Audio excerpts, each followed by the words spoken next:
thank you, everyone, for joining us today. Um, Very glad to see you. Um, and we have two poems, um, as you know, and I think one of them is kind of inspired by the other. They are the same number of lines, and they both concern an adult speaking to a child. Um, and the Hopkins poem is very famous. You probably know it, and if you don't know it, or if you didn't know it, you probably had your work cut out for you uh, deciphering it. Um, and if you know it, you probably know it by heart.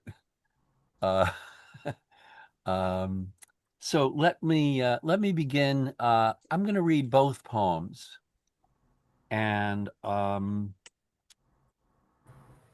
then we can talk about them.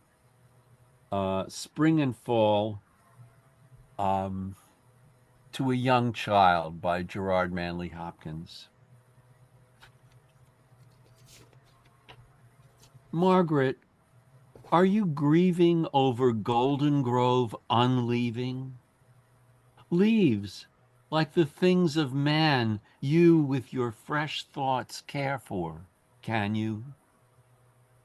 It will come, as the heart grows older, it will come to such sights colder by and by, nor spare a sigh, though worlds of wanwood leaf me a lie. Now, no matter, child, the name, sorrow's springs are the same, nor mouth had, no, nor mind expressed what heart heard of, ghost guessed. It is the blight man was born for. It is Margaret you mourn for.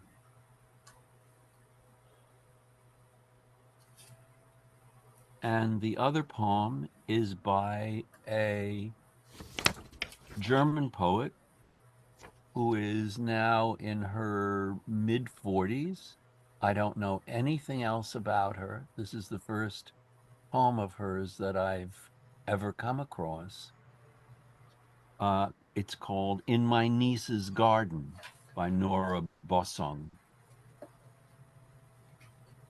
Since we began to look for berries again, she laughs at my side, talks of moons and mice, her voice fainter even than inhale. Time is a matter of fingers. She has yet to discover waiting. She hates drawing she hates drawing the old maid, but is always drawing her, she says, laughing through raspberry juice. The afternoon is not a game of cards that rules can bind it. My niece hears mice in the bushes. I need to learn to listen closer, hear the mice chew the sleeping moon to cheese. But I'm no good for anything but finding berries.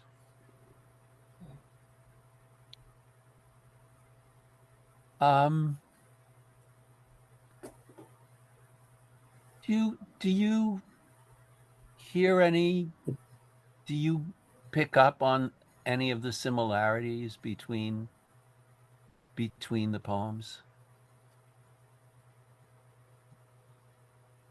Is it just in my head?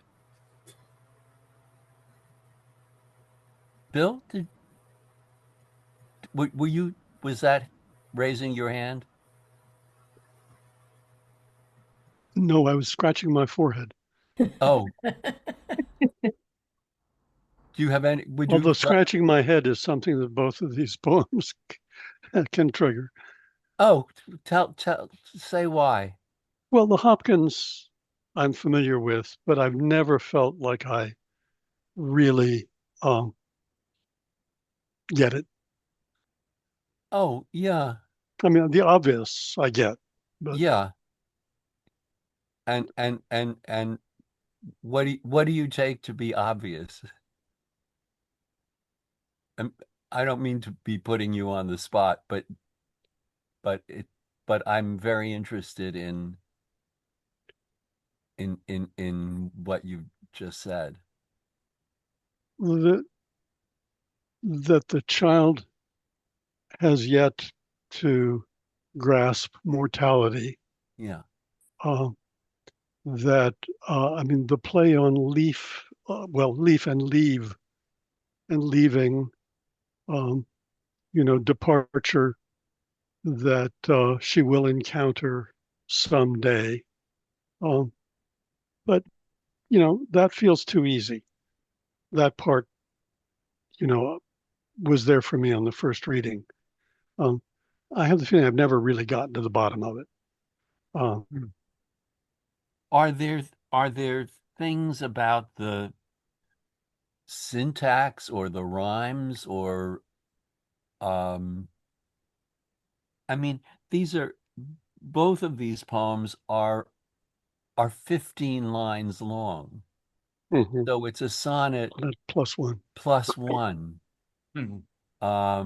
Though um in fact the German poem, the original German version of the poem, as you can see, is just one stanza. So it even kind of Mhm. it looks like a sonnet, and the Hopkins poem looks like a sonnet. The translation doesn't quite look like a sonnet, but it's 15 lines. Um, what do you think? Is there something in the is there something that's hard to get when you still read the poem? I mean, anyone can answer. I don't mean to put you on the spot, but you raise the the particular question that I think is really important. There's, Katha, yeah. there's, Oh, Um, sorry. Hi. Um, Hi. Maybe the Hopkins poem, you can get it on the first reading. Maybe that is what it is. It's about a child before intimations of mortality extend to herself Yeah. and Yeah. others. Um, and that's why we love it. I mean, everything doesn't have to be all that complicated. Um, Uh-huh. uh, at least that's what I hope about my own poems. Yeah, They don't have to be right. that complicated. And I think about Right. the other one, the German one. I know a little German, and I was. Did you do the translation? No, I didn't. I Oh, don't know who did the oh, translation. because the translation is much more complicated linguistically and hard to follow than the Yeah. German is, which the German is very simple. And Yeah. in the German, the little girl is happy and will someday or will have lost that sense of the miraculous and wonderful and how funny everything is that the aunt doesn't feel either. So it's a different way of coming to adulthood, but both are losses. Um, Mhm. so Yeah. yeah. Yeah. Dan, yeah. Oh, you're on mute, so Dan and then Hume is thank you. Dan, you're on mute. If you hit the space bar, you should unmute yourself. Oh, Dan, let's see. Um, Well, let Hume, why don't we I got and it. you I'm and sorry. oh, I there got you it. are. Okay, So great. I was saying, I agree with what the previous people have said about the child uh, free of the intimations of mortality, but it's also about the adult grieving. It isn't just Margaret, are you grieving, but it's the protagonist, the author grieving over the loss of innocence. And I think in both poems, it Yeah, goes both ways in a yeah, certain. yeah. I think that's right. Uh, Hume and then Sharon. Yeah, so I wanted to touch on two things. First, the translation. I know a little German, just enough to wonder about the translation and how how it was done. There are a couple of points there. One is Schwarzen Peter has overtones that are missed in translating as Old Maid. Both are simple card games, Yeah. but Schwarzenpeter has overtones for any German person of Struwwelpeter and all the sort of sadistic stories that kids grow up with there. Right. So that that gives a different flavor, I think, to the way the poem reads. And the other thing is, it just strikes me as odd that that the in the English the mice are chewing the moon. Yeah. That's a very specific thing. In the German, they're simply making the moon into cheese. Anyway, that's just a little thing. Um, but going to the Hopkins, um, I got from it the idea that um, anytime any of us are grieving, he's saying, whether it's for someone we knew or whether it's on seeing a yellow sky the other day, we're we're grieving not so much for the outer world, but for ourselves, and that there's a sort of a solipsism in any kind of relation with the world. Thank you. Yeah. Sharon, Good great to to, see you. good to see you too. I'm really happy I found out about this. Um, I, my sense of the Hopkins is that in fact the child does already sense this, but it's something that a child can't articulate yet. And I actually remember as a kid being in elementary school, being on the playground, and I hated sports. And I would always try to be in softball way out in the field. And in the fall, I felt so sorry for those leaves that were blowing around that I put them in my pockets. And Hmm. then my mother complained all the time about doing the laundry when my pockets were full of these leaves. And I think that came out of, I just had this incredible sense of sadness.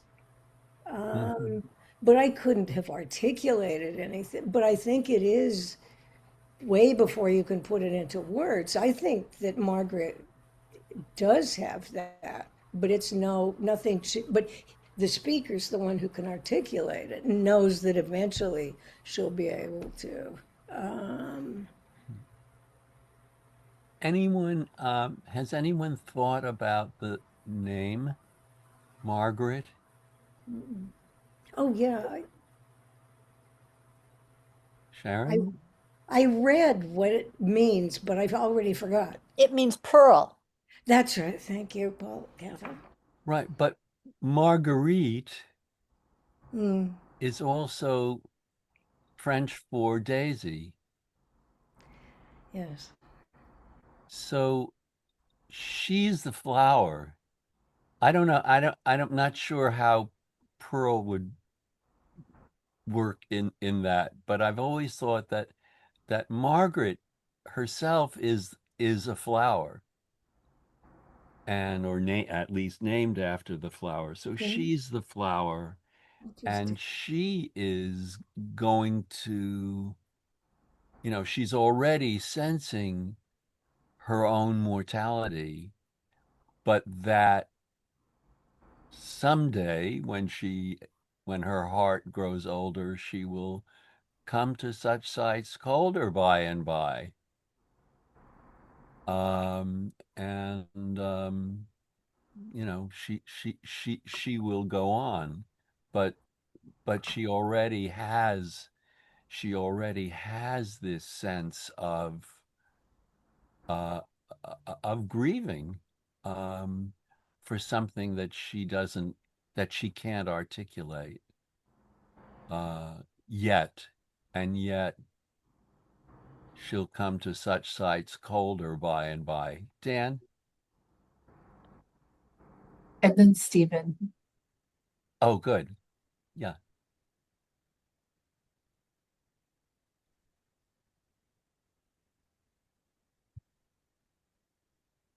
Did it again. Dan, why don't you just leave when you don't need to put your thing on silent. You can just leave it on. Okay. We'll come back to you. Um I forget who is Stephen. Stephen, yes. I was just going to point out the thing that was striking to me was the position of the child is similar in both poems, but the Mhm. position of the speaker is not. So in the Hopkins, the speaker is somewhat omniscient, kind of somber. He's a little bit like an all-knowing speaker. I know the Mhm. truth. You don't see it yet. You're in it. You're involved. You're in the web of mortality with me, but you'll get there. But he clearly has that. Whereas in the My Yeah. Niece's Garden, I think it's the more typical modern sort of stance that when we with children we become more childlike, as if somehow the adult in the second poem is trying to go back to childhood, is trying to re-experience something with the child that we don't have. And the ending, especially, for her to say, "I'm no good for anything but finding berries." That's a child skill. If you're the one who can find the berries out in the bushes, wow, that's a great thing. We want that. Whereas an adult, we think we're good for lots of things. We think our experience got us to the point of understanding the world. It seems like this speaker is willingly retreating a little bit into sharing what that child has, into the fantasy that the child has too. Right. But the child is capable of the fantasy that the speaker is no longer capable of. Exactly. So we want to see that moon eaten by mice. We want to Yeah. believe that again because life was so simple then. So this speaker is much closer to where we are. We're not Yeah. omniscient. We know that we're in the midst of it, and we love those respites when, for a moment, we remember how simple it could be. Yeah. Although, but not that simple, because the child's imagination Complex. is Complex. is complex, it is a fantasy that we can't create for ourselves anymore. I just saw a hand up. Susan. Susan, yes. And then Can Denise. can you hear me? Yes. Yes. Yeah, I think we're doing a little bit of disservice to children because they do grieve. They grieve the loss of little pets and hamsters. They are very preoccupied with death at, around the age of 4 or 5. Maybe there's a family member who's died and that has to, or a dog. And the fairy tales, some of them are terrifying. And children are put in ovens in some. So I don't think the child's world, yes, it's simpler than the adult world, but it also is filled with a lot of difficulty. Yeah. Yeah. Yeah, and I think that's sort of clearer in the Hopkins than in the German poem, Yeah, because the child is grieving right, from the very beginning, right, and the child in my niece's garden is having a great time. I right. mean, But it's she's complaining about losing at a card game, uh, but that's not exactly. She's actually laughing at that she's right. always picking the wrong card. But I also think in the Hopkins poem, I should not say this, but it's a little bit pompous of him to say, "You think you know grief? Wait." You know, there's not much. There's kind of empathy, but it's competitive. Huh. Dare Well, I say? that's interesting. I wouldn't, yeah, I wouldn't agree with you I'm sure not. about pomposity, Well, maybe but that's there the is wrong word. I know something that you don't know yet, but you're feeling the same thing that I'm feeling. Even, But you but So, Lloyd, I'm trying to, yes, am I still on? you are. I'm on. Okay. You are. You're So I was going to ask about, in terms of Gerard Manley Hopkins, there's one phrase that I didn't quite understand, which is yes, please. ghost guest. Yes. Yeah. What, I didn't, maybe others understand it Yeah, more. I think I do, and it is one of those stumbling blocks that when you first read the poem, I think there are a number of phrases that are really challenging because Hopkins is playing with alliteration and internal rhyme and Mm. making up words. But someone had a hand. Oh, Several, Denise, and then Meredith, then Sarah, and Jules, and then Katha. So yeah, we have a big group. Sorry, Kath. Denise, yeah, go ahead. Thank you. The moons in my niece's garden reminded me of the moons in Elizabeth Bishop's poem called Villanelle, with the moons on the calendar, and emphasized for me that both poems are about timekeeping. Sestina. Sestina. Oh, Sestina, not Villanelle. Not Yes, Phil. sorry. Yes, the moon's Yes, falling down on the calendar. yes. nice. And this whole image of the moon being made into cheese. And Hume's comment was interesting because he points out that the verb that's used in the translation, the biting, chewing, is quite different than the gentler making. Right. And the, as Hume also pointed out, the oddness of substituting Old Maid for Black Peter, even though they're, I guess, related card games, is that an old maid would seem to be making reference to time. But Black Peter, I think, has very different connotations, Yeah. not all of which I appreciate. And it just seems like a jarring substitution. But,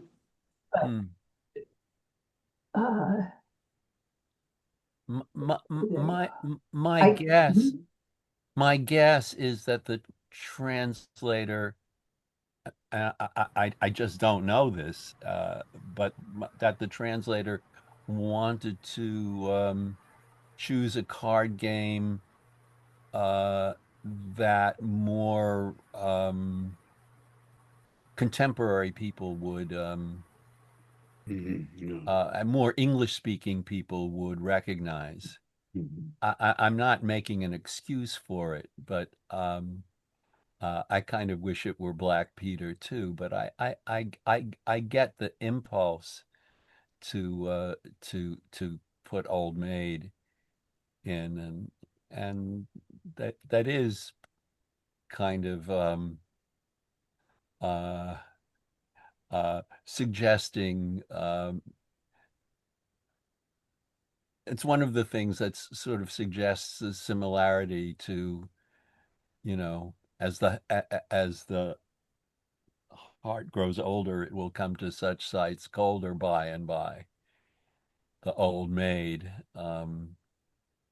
being maybe the thing that the child is afraid of becoming, but she laughs at it. She makes a joke out of it. So I don't know. I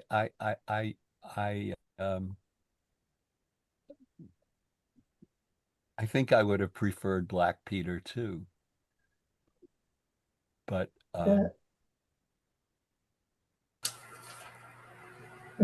my sense of the children in the two poems is that Margaret is older than this quite young child. Yeah. And just like the younger child doesn't seem to have the premonitions of death that Margaret has. Right. I don't think she would have had premonitions of being an old maid or thoughts about it at all. But that's that the choice of that language in the translation is kind of a projection. As you point out, the idea of, the heart growing colder in the future. Right. But again,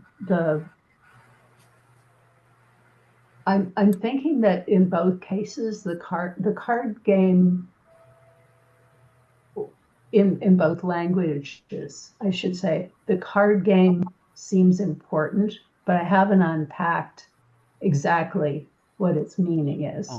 Just that it seems very odd that the language, if not the way the game is played, should be so different. Yeah. Dan, I'm sorry, I didn't answer your question about Ghost Guest. Yeah. Any thoughts about that? I think I have come to understand it. Jules. Yeah.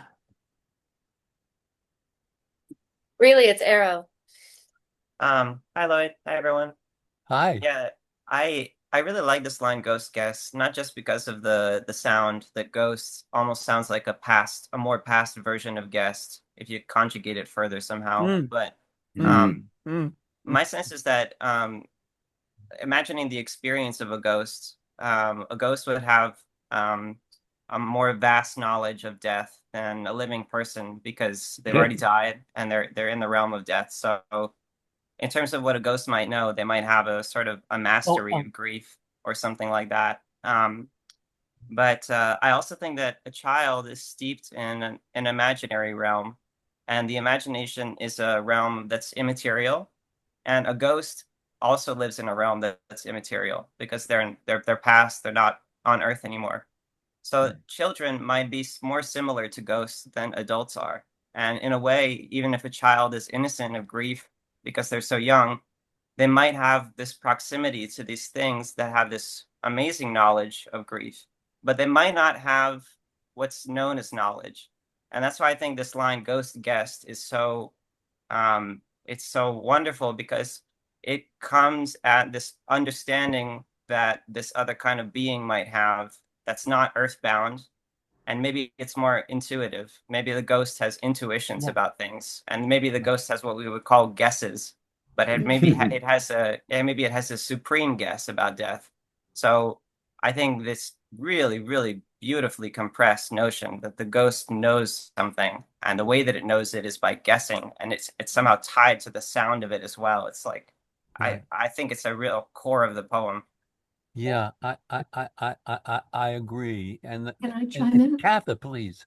Oh, actually, yes, I- Meredith's been waiting. Yeah. Hold on one. I think because Oh. it's Hopkins, it has to refer also to the Holy Ghost and a kind of internalized Holy Ghost, because he's always looking for words for spirit. And anyway, I wanted to go back to the card game. I looked it up on Wikipedia. It's the same game with its English name.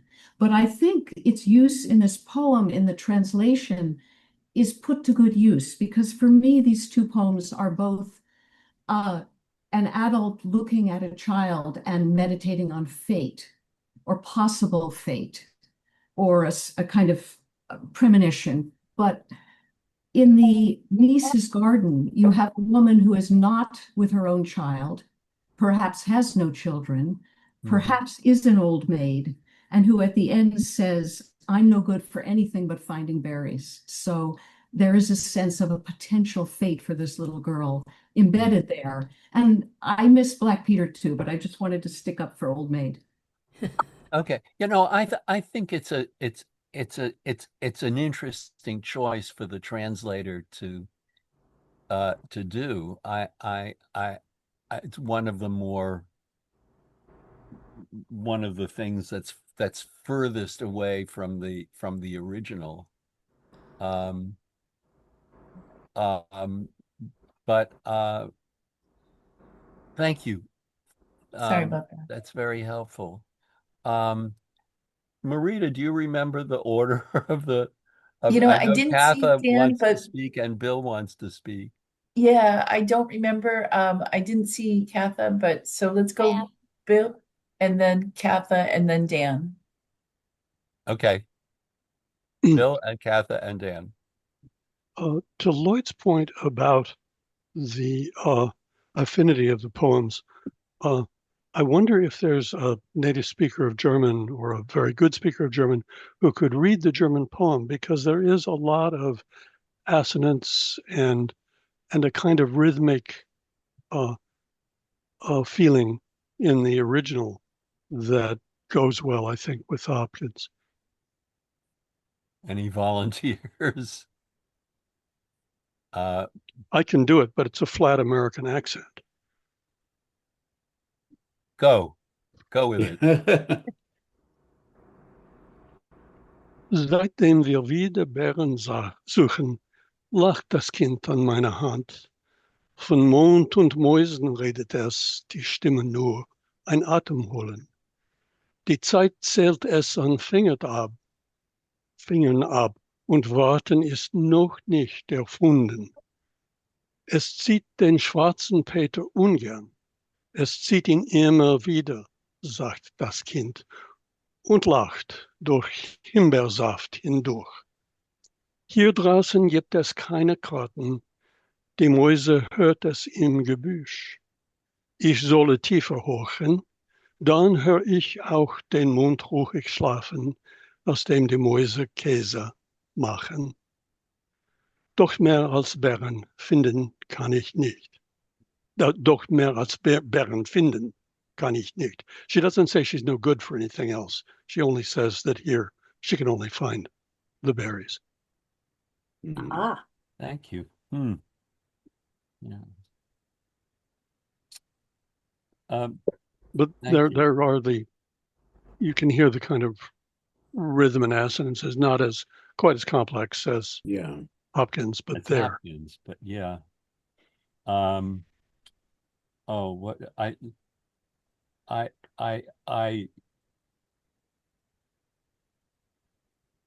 hearing it in German, the word that I just fell in love with was Himbeersaft, which is the raspberry juice, but it's one word in German, and that like so many things. like so many things, yeah. Katha. Hi. I just want to say, I thought the person here, I'm sorry, I don't know people's names yet, who talked about Ghost, that was so brilliant. But ghost actually, I think for Hopkins, means spirit, Spirit. soul, things like that, which was the original meaning of that word. That's why we talk about the Holy Ghost. It's not like Casper. Right. It's more it's more a mysterious spirit. I mean, nobody really knows what the Holy Ghost is. So I think that's what he meant. And he likes one of the many things I love about Hopkins is the way he uses these very old words in ways that seem very sort of fresh and wonderful. And this I think is one of them. Yeah. But he couldn't escape the common use of the word ghost. I don't know. I mean, He's a priest. Maybe he could. he's got to know. I liked whatever. Carolyn has her hand up. We'll just go. Carolyn, go ahead. Carolyn, you're muted.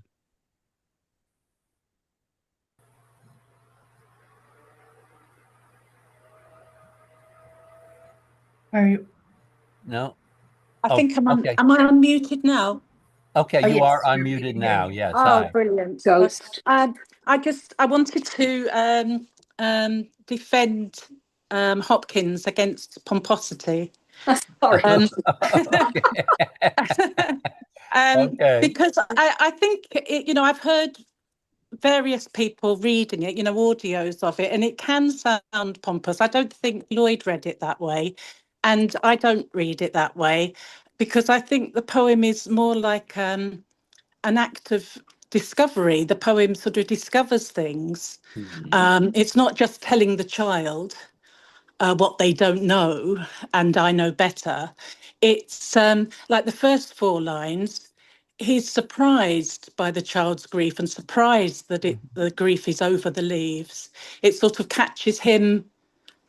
It surprises him, and he's, I think, filled with tenderness for the child, because the child has such a tender heart, and he acknowledges that his own heart has hardened, that experience hardens you, and that to the extent that we can contemplate and view terrible horrors of death and not be moved, and I think we feel that very much today ourselves, and but then he says, but the child, even though you harden, the experience hardens you, you will weep, and you will know as well why you're weeping, because you'll be able to conceptualize the mortality and death. Yes. And so then the latter part of the poem then is very sweet, I think, because it's saying to the child, it doesn't matter what the name of it is, and I'm not going to, it's not going to burden the child with those words. The child maybe is not capable anyway at this point, but he's acknowledging that what the child feels is what he feels. Yeah, that and what we all feel. That the transience of life is such a tragedy and feels so painful. And so I think he's sort of seeing an equality with the child rather than telling the child what they don't know. That's well, right. that he's aware of this intuition Yes. that the child has, that he clearly has been through himself. Yes, I like it. Sorrow springs are the same. Are the same. Yeah, and what you're feeling is what I feel. And it took me a while to think of the title Spring and Fall, because I thought first of seasons, and then I thought of aging and maturing, but then finally I came to thinking of it as tears of weeping, that tears spring to your eyes and they fall. Sorrows springs. Yes. Suggests that but it Yes, also, that's what took me to it. Yes. yeah, but it also, to me, it also suggests springs as, sources of Yes. Yeah. Of water. water. Yes. Yeah. Yes. But again, water flowing. Yes. Yeah. Yeah. It's interesting that the extra line in the poem is, "And yet you will weep and know why." Yeah. Yes, I think so. Yeah. Mm. Yeah, that's very, Well I said. think that's very Keatsian. Um, Mm. you know, the Ode to Autumn, all the Keats odes are well, the Ode to Autumn has one more line in each stanza than the other odes do. And the whole poem is about, it's about fall rather than spring, but Yes. it's about fall hanging on for this, this extra line, lasting. You think it's going to last forever. And one of the ways that Keats makes you think it's going to last forever is that there's this extra line in it. And it's not the last line. It's the 15th line, and I think it's a 15-line stanza, but no, I think it's short. It's shorter than that. It's 11, I think. Yeah, yes, you're right. You're absolutely right. But all the other odes are 10-line stanzas, and To Autumn is 11 lines, but the 11th line is not the last line. It's stuck in like this, what Bill was saying about the Hopkins. By and by, nor the worlds of Wanwood. I leaf meal. I mean, that's Hopkins really being, at his most inventive and creating a vocabulary, and then worlds of Wanwood. That's so great. Yeah. It's so great It because is.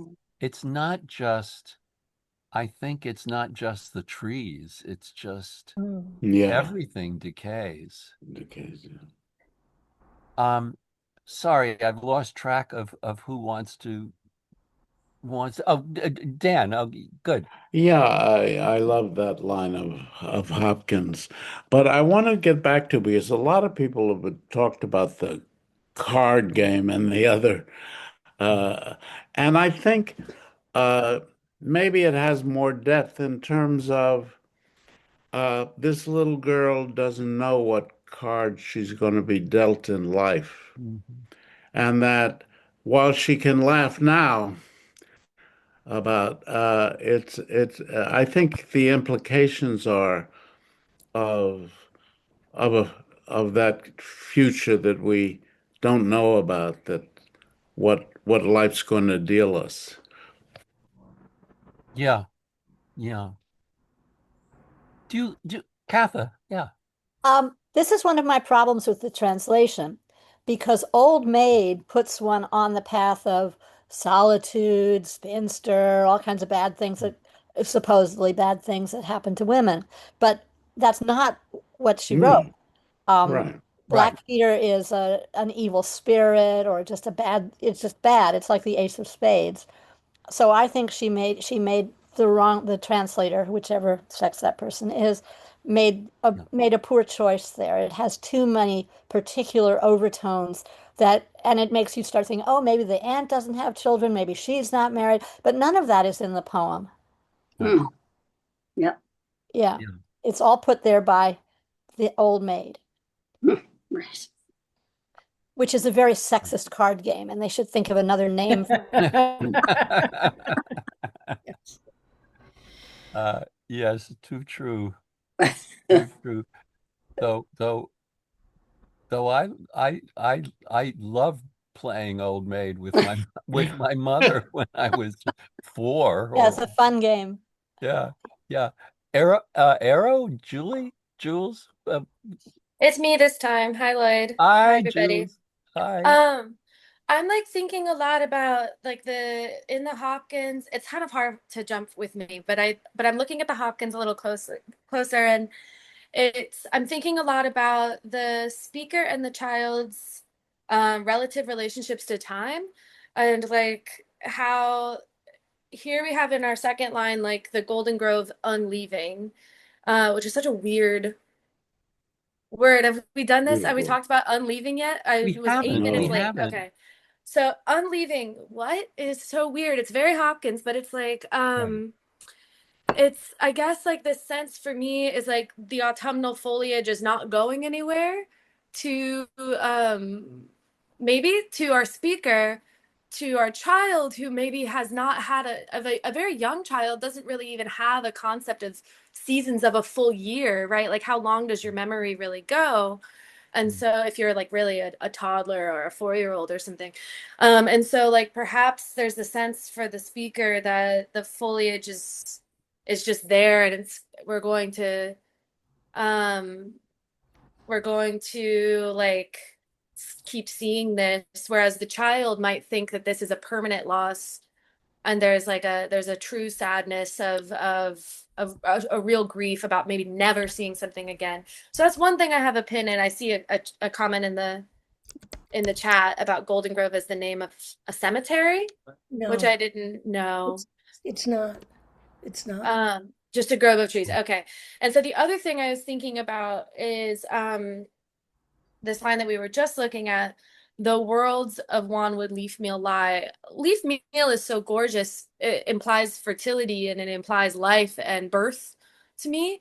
And I feel like something that the speaker is appreciating more than the child has the capacity to, at least linguistically, at least like with her articulation, is like is that life is a part of death. We often think about it the other way around, that death is a part of life, and we have this sort of like, well, death is a part of life, honey. Like it's like a paternalistic sort of trope. But rather like we have I mean, obviously we have a very pious poet who sees hope in eternity and in salvation, but we have this optimism that children maybe without words can access a little bit easier. That has to do with seeing not just that death is a part of life, but that life is a part of death. That like that the balance is much more mutual, and we have the opportunity even in a moment of understanding grief, of very soberly being like, well, grief is a part of, well, life comes with this, you know, fertility and birth and food and transcendence, and these things are all together. It's all one soup, rather than something that we must separate. Putting them next to each other, Wanwood leaf meal, I think is really audacious. It's the word. I mean, I love these Hopkinsian words, Neologisms, yeah. And the first one is unleaving, and that's a word. I mean, coming so early in the poem. I mean, I think unleaving and leaf meal are the links, are the connecting links.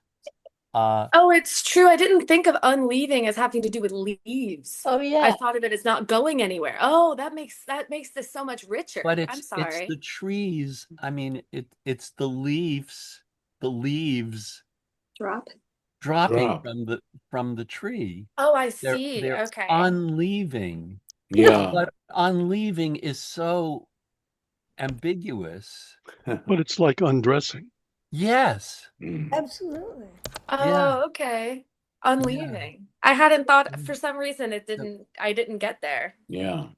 So Oh, good. unleaving and then leaf meal. So the I think literally it's the leaves falling off the trees and then they're all over the ground. Leaf meal, like piecemeal. Yeah. Unleafing. Yes. And then It took me a few times to get there Oh when I yeah. first knew the poem. Oh yeah, me too. Me too. I mean, it was one of those poems that really, I mean, the other poet who did that to me was Dylan Thomas, who was imitating Hopkins in so many ways. And I would read it and read it and read it and just not get it. And then suddenly something happened and you figure out one word and then that makes you figure out more of the poem that's going on. So I completely sympathize with heart heard of, ghost guest.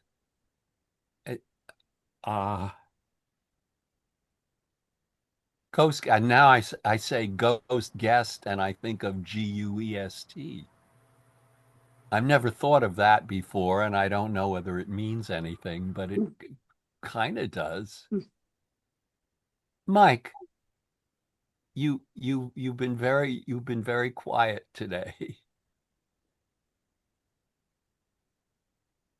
And You're you're muted. Okay, there I am. There No, you go. just a curiosity. I'm not going to make a sticking point, but I was reading the whole opening as Hopkins is wondering that Margaret is a little bit like Hamlet, grieving. It is unleaving. I saw that Margaret would not leave Golden Grove. And that's why you get this question, Margaret, are you grieving over? Let's see. Hold on. I had this. There's a very British sort of assumptive way you with your fresh thoughts care for, can you? Like she is showing signs of dwelling a little bit in what I believe is a generic name like woodland or woodlawn in America. I believe Golden Grove is a generic name in England for a cemetery. Bill? That's my reading. And Bill, can you confirm that? Are you still there? Yeah, Bill Symes, yeah. I am still here, but I can't confirm it. I'm not certain about that. Michael may be right, but I didn't associate it with the cemetery myself. Yeah. And I'm I not aware of. wonder why is it capitalized? I wonder. I just wonder. Well, That's what I wonder. But anyway, like I said, I'm not going to make a sticking point. But it is interesting sort of to see Hamlet or Claudius and Gertrude chiding Hamlet and wondering if that isn't, of course, it's not the obvious thing in the Hopkins, but if he's wondering this child has become too brooding over death, is the way I've read it, and that's why he's going to take a little time to unfold this. So it changes the reading completely when you see it like that. But anyway, just my 2 cents worth. Yeah. Sharon. It just occurred to me, I mean, it's obvious, but it just sort of came to the top that both of these speakers are talking to themselves. And they're not really talking to the child in either case. The child's a kind of occasion for doing it. And that these are really internal monologues. And in the German poem, she's not even speaking to the child. She's speaking about the child. So it's even clearer in that one that and I'm just thinking out, I don't know exactly what that means, but I'm thinking about that as a structure, as a device, like why have the child in the poem? I mean, I get it, but that it matters that it's a child in both cases, but what does that do for the poet and the poem to have it be a child instead of, you know, a vase or something else? A Grecian urn. Yes, exactly. Yes. Yeah. Yeah. I don't know yet what that, but that's I'm just Yeah, curious I about. think that's a really important point. I mean, he's not just talking to her. No. He's imagining He's a reflecting. conversation. He's imagining this as a Yeah, she doesn't get to say conversation. anything. The Yeah, child doesn't speak any of it. right. Well, it sort of speaks in the German poem. Yeah. We've got Jules and Euro and Sarah. Okay.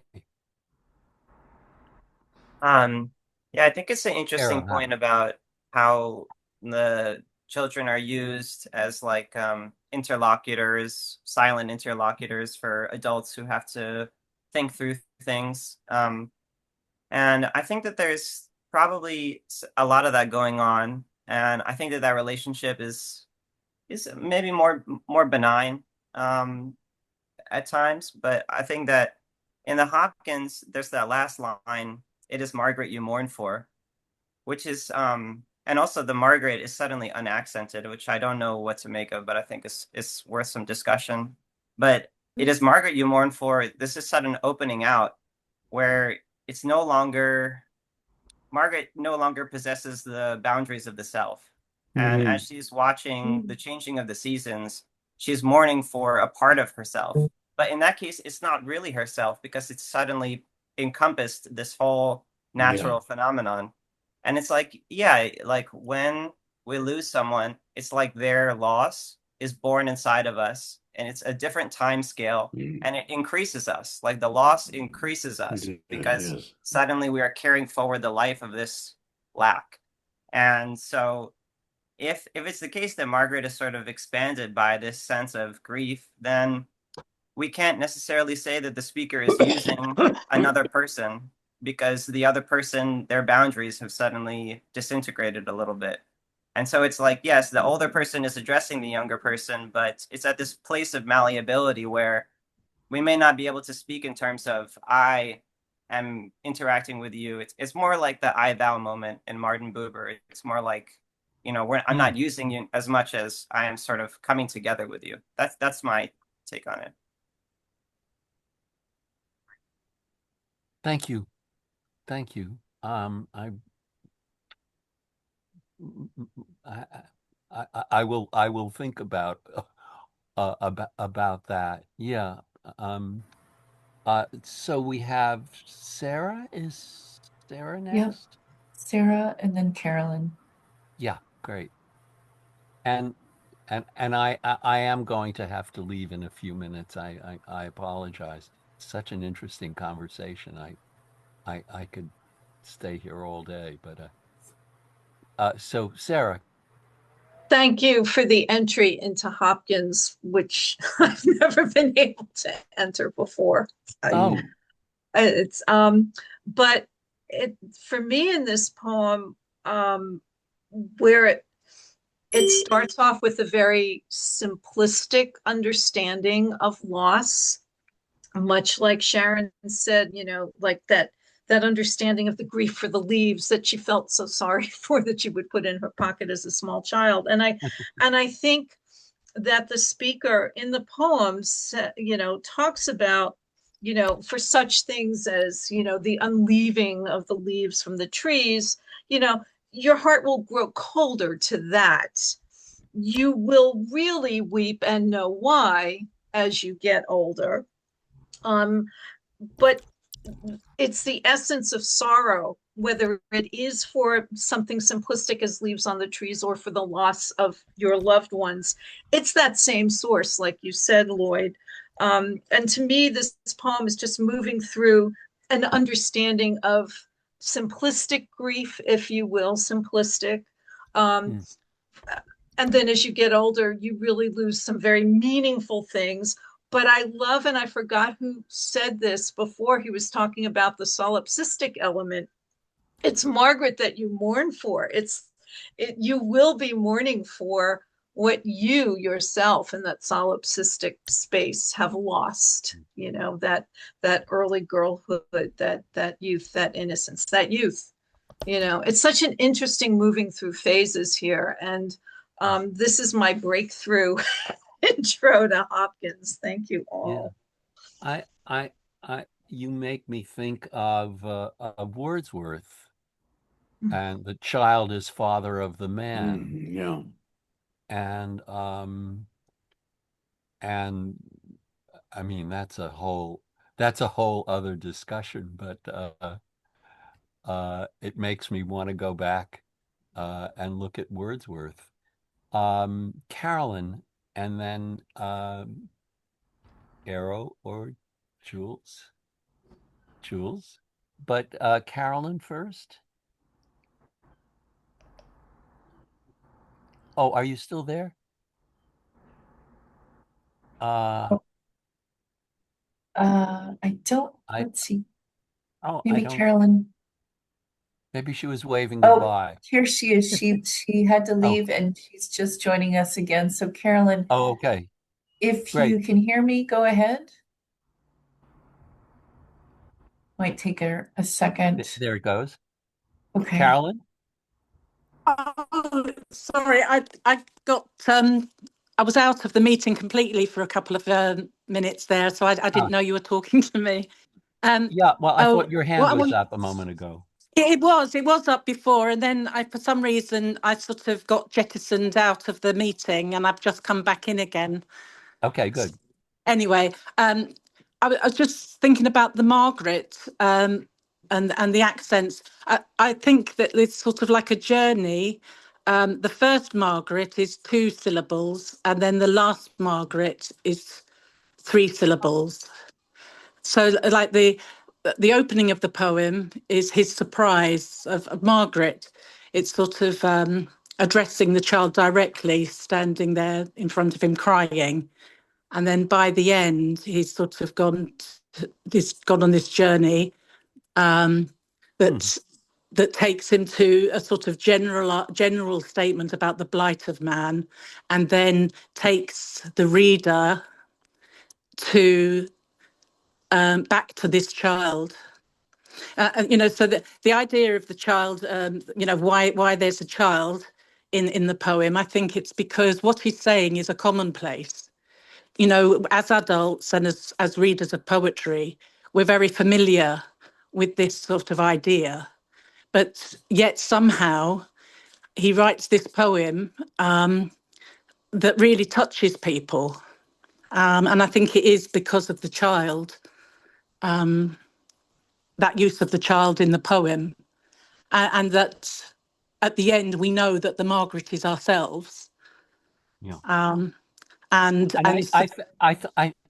Let me just interrupt you for a second. I think sure. one of the things that happens in the last line, I mean, there's so much alliteration in the poem, but there isn't in the first line, but there is in the last line. Mourn. Margaret and mourn. Yes. And so there is a difference in who Margaret is because of that new alliteration with mourn. Yes. And it's sort of devastatingly conclusive. It sort of has come to this inevitable end. And it sort of takes the reader who already knows this, they're an adult, but yet it sort of takes you on that journey where you feel afresh the mourning. Yeah. So one I guess 2 more. Jules, was it you who had your hand up? Yeah. So I'm going to have to leave in just a moment, but what were you going to say? Well, I was gonna say I did want to point out that Margaret and grieving do have alliteration. Oh, Gre well, the yeah, you're right. but I think I'm caught up on this idea of knowledge and like what knowledge is. And we have like this special line, like, and yet you will weep and know why. And I think we might be skipping a little too quickly over the know, the verb there. And I like want to say that like she has fresh thoughts and then the ghost has guesses. And eventually those fresh thoughts will turn into knowing, will turn into knowledge. And it seems Yeah. like that has to do with expressing, you know, what we have on the, what is that, the 11th line or something, the 12th line, nor mouth had nor mind express, like what these centers of knowledge can do, which is to articulate. It seems like later when we have this blight that man was born for and Margaret is mourning for, it seems like to me there's like a verbal mandate to tie the grief, like not just into, how do I want to say this? I'm trying to speak quickly so you can leave, but I think like there's something about articulation and using language to understand grief that necessitates like a self-centeredness, whereas like as a child she's grieving for these leaves and for the passing of time that the entire world shares, that her natural environment is sharing and other people are sharing, whereas like later she's going to understand that this applies to herself as well. But that is something that's accessible most through language. Language is often about self-centeredness and about that relationship between the self and the larger concepts and the world and the stuff, whereas like she could without language just have this other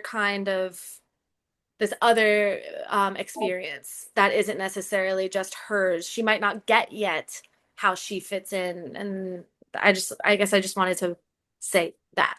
Yeah. I just didn't want to forget the word blight.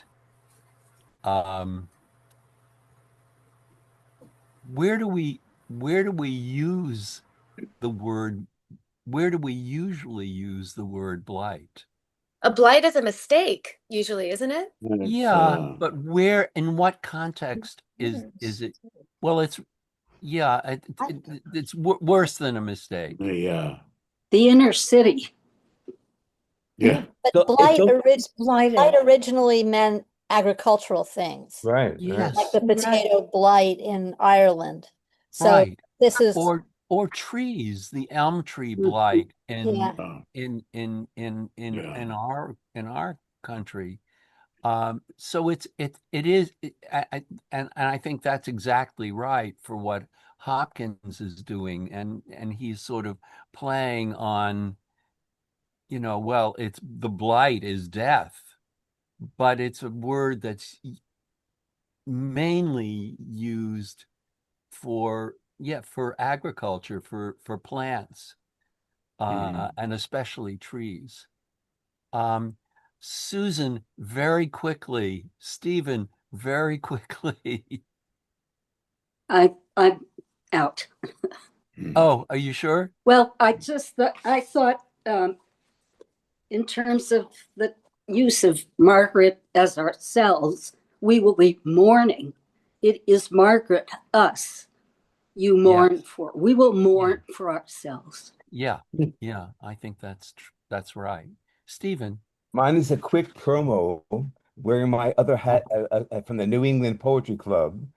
Good. A summer series that we're doing called We Too the People, 4 poetry readings, acclaimed poets, especially about diversity in poetry. Next Sunday at 2:45 for music, 3 p.m. for poetry on the lawn of Longfellow House. 2 great poets. One is our first state poet laureate, Reggie Gibson, and the other is the awarding of the Sam Cornish Prize for a Lifetime in Poetry to Lloyd Schwartz. Oh, wonderful. Yay. So Lloyd and Reggie will be meeting next Sunday. If you want to arrive for jazz music, it starts at 2:45, then introductions for poetry at 3 p.m. I just thought you might want to hear that. And by the way, and if you're at a great distance like Bill, within 48 hours, the video of it will go online. Again, just going to New England Poetry Club. So if you can't see it, you can always catch it later on too. Thank you, Stephen. Thank you. Thank you, Stephen. How can we miss promoing you, Lord, while you're sitting there? Well, that's very nice of you. I appreciate it, and I'm sorry I have to leave. I really love this discussion, and you've all contributed, or almost all of you have contributed so eloquently. So thank you so much for being here. Sharon, it's great to welcome you. Katha, it's great to have you back. Arrow, Jules, Bill, as always, it's just good to see, good to see you. I'm glad you're there, and Denise, everyone, Sarah, Alice, hello. Jonathan, Dan, thank you for coming. And I'll be back. Good. That's what I want to hear. And Marita, again, thank you so much. My pleasure. My pleasure. Lots of stuff in the chat, so I will include that when I send it out to you guys so you can continue the conversation. Lloyd, thank you so much. Good luck this afternoon, and we'll talk to everyone soon. Take care. Thank you. Bye, everyone. Bye. Bye.